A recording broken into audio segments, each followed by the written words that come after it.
राजस्थान में निकाय चुनाव को लेकर बड़ी खबर सामने आ रही है। निकाय चुनाव की तैयारियां अब निर्णायक दौर पर पहुंच चुकी हैं और अगले कुछ ही दिनों में आरक्षण की तस्वीर भी पूरी तरह से साफ होने की संभावना है।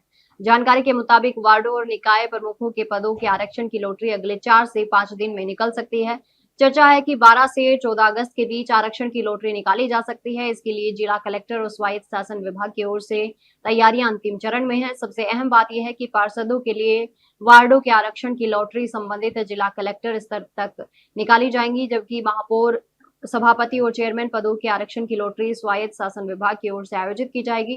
प्रदेश के 309 नगरीय निकायों में महापौर, सभापति और चेयरमैन पदों के आरक्षण की स्थिति तय होगी।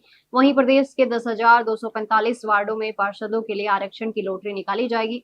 आरक्षण की लॉटरी के बाद चुनावी मैदान में उतरने की तैयारी कर रहे संभावित प्रत्याशियों की सक्रियता भी तेज हो जाएगी। लंबे समय से अपने अपने वार्डों में चुनावी तैयारी कर रहे दावेदारों की नजर अब आरक्षण की लॉटरी पर टिकी हुई है। दरअसल वार्ड सामान्य रहता है या आरक्षित होता है, इसके आधार पर कई दावेदारों के चुनावी समीकरण पूरी तरह से बदल सकते हैं।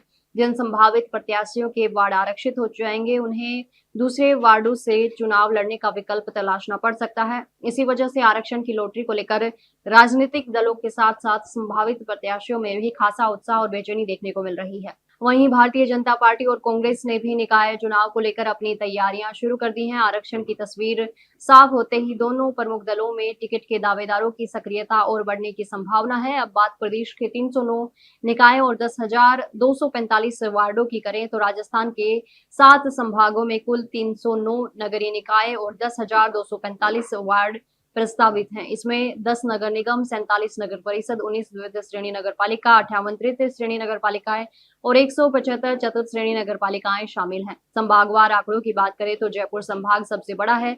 जयपुर संभाग में कुल 91 नगरीय निकाय और 2,970 वार्ड हैं। वहीं कोटा और उदयपुर संभाग में 28 नगरीय निकाय हैं। यानी आने वाले कुछ दिन राजस्थान की निकाय चुनावी राजनीति के लिए बेहद अहम रहने वाले हैं।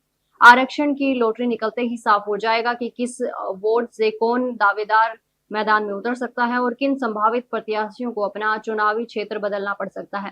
फिलहाल सभी राजनीतिक दलों और भावी प्रत्याशियों की नजर अब अगले सप्ताह प्रस्तावित आरक्षण लॉटरी पर टिकी हुई है।